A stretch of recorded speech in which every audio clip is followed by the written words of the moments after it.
Xjenza Malta u d-Direttorat tad-Drittijiet tal-Bniedem iffirmaw Memorandum of Understanding waqt avveniment fl-Esplora fil-Kalkara li għalih attendew studenti minn diversi skejjel.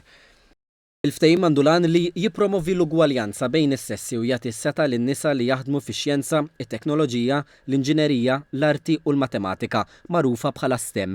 Is-Segretarju Parlamentari għaż-Żgħażagħ ir-Riċerka u l-Innovazzjoni Kita Zoppardi-Tanti iddeskriva l-kollaborazzjoni bħala pass importanti.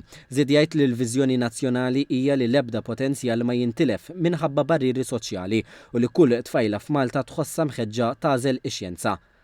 Segretarju Parlamentari għall-Ugwaljanza u Riformi Rebecca Buttigieg qalet li l-ftehim se jservi bħala punt ta' tluq biex aktar tfajliet jitħajru jażlu suġġetti tax-xjenza u t-teknoloġija. Waqt li notat li l-proporzjon ta' gradwati nisa tal-istem huwa ftit ogħla mill-medja tal-Unjoni Ewropea, saħqet li hemm bżonn aktar sforzi biex tingħalaq id-differenza bejn is-sessi f'dawn il-karrieri skont l-istrateġija għall-ugwaljanza bejn is-sessi u l-integrazzjoni u l-pjan ta' azzjoni. Frim il-Eurostat juru li fl-2024 in-nisa ffurmaw 38.5% ta' xjentisti u l-inġiniera f'Malta, jiġifieri kważi 2 minn kull 5. Madwar l-Unjoni Ewropea l-proporzjoni varja sew minn kważi 51% fil-Latvja għal madwar 31% fil-Finlandja.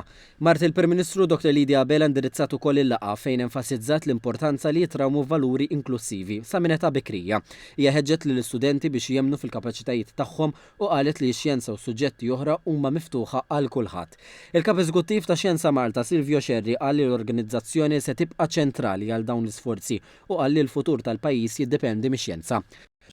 Studenti li attendew għal dan l-avveniment ħadu sem f'intervisti interattivi ma' nisa li jaħdmu fuq sma xjentifiċi u esploraw esibizzjonijiet fl-Esplora, immirati biex jispiraw karriri futuri fix-xjenza u t-teknoloġija.